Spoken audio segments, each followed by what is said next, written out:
What's good, YouTube? Man, we back with another reaction video. This is for my NBA subs. Man, we about to react to how good was Charles Barkley actually. These videos be pretty dope, man. I got some Phoenix Suns fans on here, some Barkley fans.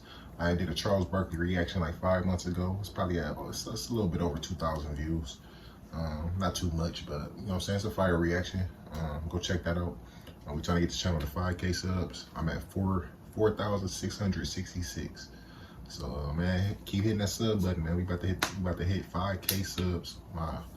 My first main goal on YouTube was to hit 10,000 subscribers. So once I get to 5K, I'm halfway to my goal, man. So hit that sub button, hit that like button. This is the best sports reaction channel on YouTube. I'm gonna keep saying that. I'm gonna keep drilling everybody with that because it's facts. But we're gonna hop right into the reaction. Yeah, y'all like this video up, comment, subscribe. We about to hop right into it. Let's get it. Charles Barkley, man. Let's go. Younger NBA fans think of Charles Barkley as the funny analyst on Inside the NBA, maybe not fully realizing what a beast of a player he really was. Barkley is one of the best power forwards to ever play, and he remains one of the best players that never won an NBA title. Here's the career retrospective of Sir Charles Barkley. How good was he really in his prime, and where does he rank among the all-time greats? Pre-NBA. Charles Barkley was born and raised in Leeds, Alabama, and he spent most of his childhood playing basketball and eating. As a junior in high school, he weighed 240 pounds at 5'10". Nobody thought that he would make it as a player, and even though he grew to 6'4" during the summer, his weight also ballooned, and Barkley had cleared the 300-pound mark. Even at that size, Charles was still unbelievably jumpy and mobile, which got him a scholarship from the University of Auburn, then exclusively known for football. In college, Barkley still had a lot of trouble with weight and would often order multiple pizzas almost every night. And by the morning, there would remain nothing but the carton boxes in which they came in. Assistant coach Sonny Smith recalled the general opinion on Barkley during his Auburn days. He's fat, but on the court, he's like a hurricane. He clears out everything in front of him.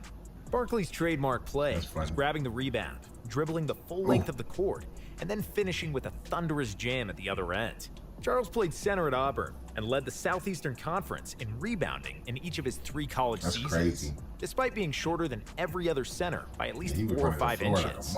Because of his hefty posterior and crazy athleticism, he earned himself the nickname the Round Mound of Rebounds, which stuck for the rest of his career. Charles averaged 14.8 points on 68% shooting, 9.6 rebounds, 1.6 assists, and 1.7 blocks per game in college, and led the Auburn Tigers to their first ever appearance in the NCAA tournament in 1984.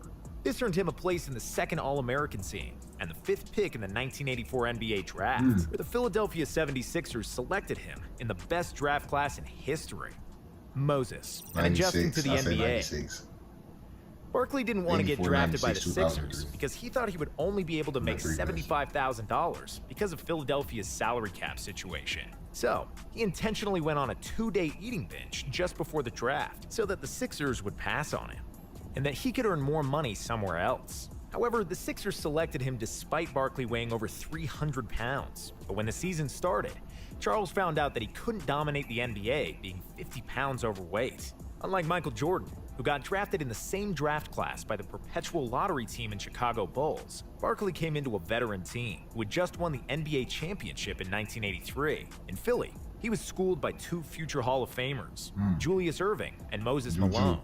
It was Malone who became Barkley's primary mentor and the person who had the biggest influence on his NBA career. "You're fat and you're lazy," Moses said to Barkley during his rookie year. If anybody else had said that to him, a fiery 22-year-old Charles would have probably cursed him out and kept eating pizzas. But because Moses Malone was a 3-time NBA MVP and the Finals MVP from the 1983 championship team, Barkley had no other choice but to listen.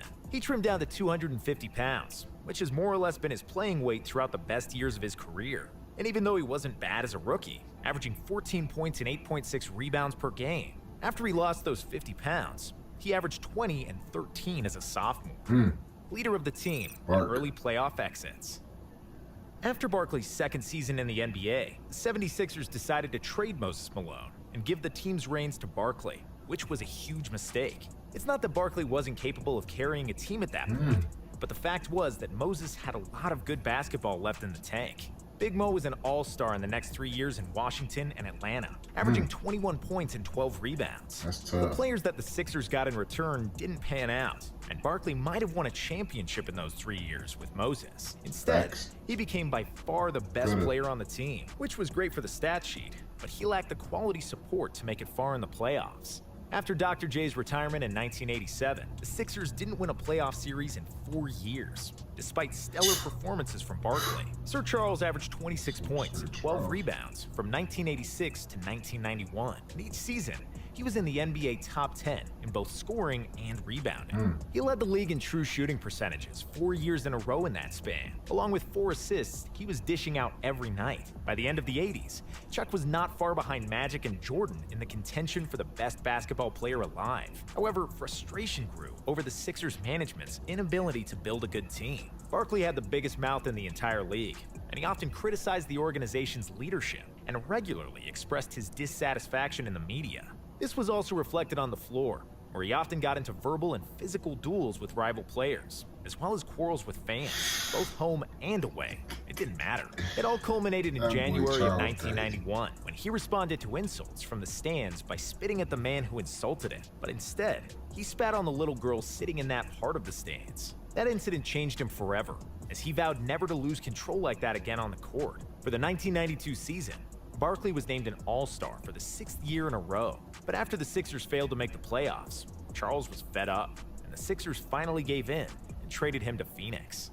Dream Team, MVP, and a trip to the finals.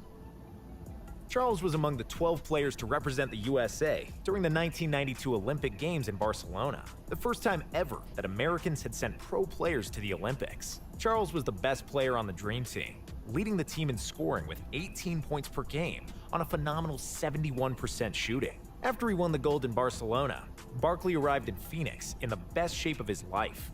He never looked better, he never sounded more immersed in basketball, and his confidence was through the roof. Because for the first time since he was a rookie, he had a quality collection of teammates to accompany him. The Suns were led by him and fellow All-Stars Dan Marley and Kevin Johnson, and won 62 games in the regular season. Tough, bro. The best record in the NBA, with 25 But points, they said 12 Jordan rebounds, played against 5 nobody. assists on average. Barkley deservingly won the Most Valuable Player award for the 92-93 season. Chuck was fantastic throughout the playoffs, especially in the West Finals against the Sonics, where he pushed the Suns to victory with a triple-double in Game 7. That's In the tough. finals, Barkley and the Suns were awaited by Michael Jordan and the Chicago Bulls, who were aiming for a three-peat.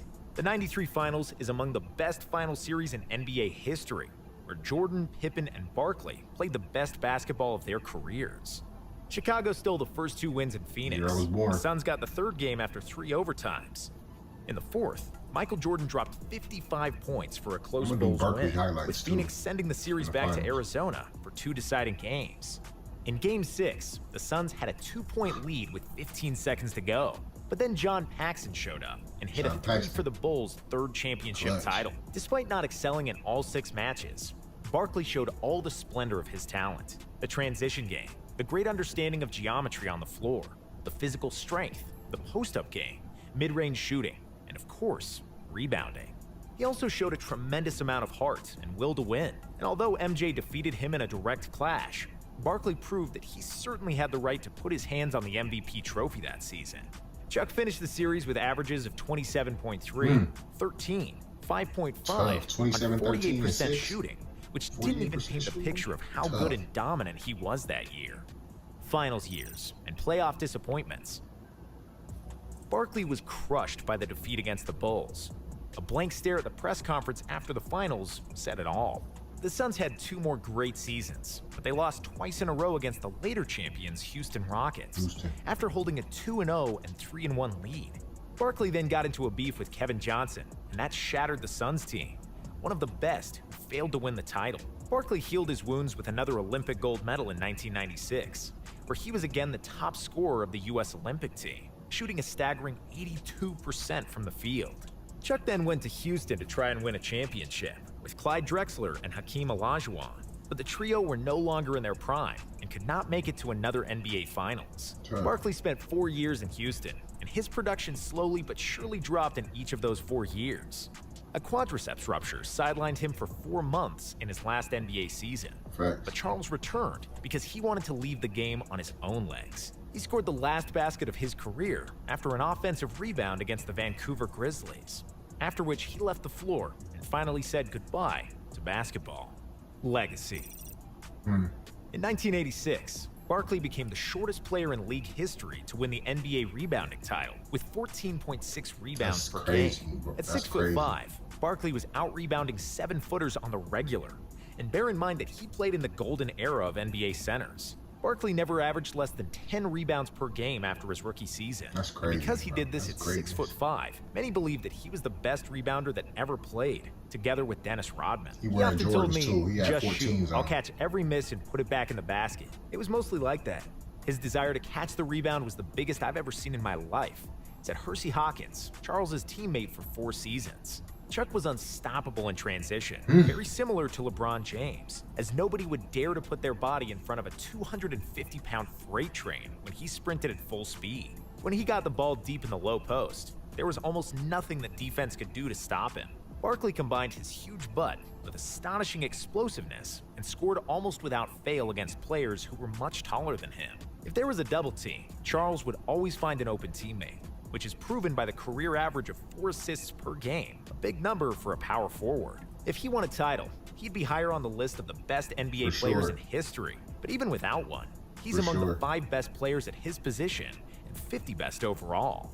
Other than his stellar play on the court, Barkley had arguably the most colorful and controversial personality in NBA history. He was one of the best trash talkers ever, and this man would be arguing during the game with his coach, teammates, opponents, referees, and fans. And then he would deliver a cold-blooded performance of, say, 25 points, 15 rebounds, 5 assists on 70% shooting, as if he was in deep focus throughout the game. With Barkley, it has never been boring. Chuck had the habit of expressing his opinion at any cost, no matter how much it clashed with good taste and social norms. And you could never guess what kind of controversial statement Barkley would give to the media. He made jokes about journalists, fans, and teammates, but he often laughed at himself, which translated to an exceptional TV career on TNT's Inside the NBA. With his quick-thinking humor and the absolute lack of filter, Chuckster changed sports television forever and became the best sports analyst in TV history, despite the fact he can't pronounce many of the current players' names, nor recognize half of them. Hey, that was fire, man. That boy Sir Charles, man. We gotta give him his flowers, man. We ain't gonna talk too much, man. We gonna wrap this video up. On my Charles Barkley fans tap in, on my NBA Junkies tap in. I'm gonna put the video in the end screen so y'all can see my Charles Barkley reaction. And I might put up, which one? Put up probably a Michael Jordan one. Yeah, put them up in the end screen. Make sure y'all like this video up, man. We're trying to get to 5K subs. I appreciate y'all. Like, comment, subscribe. Y'all stay safe, stay tuned. Stay safe, stay tuned, and we out. Great.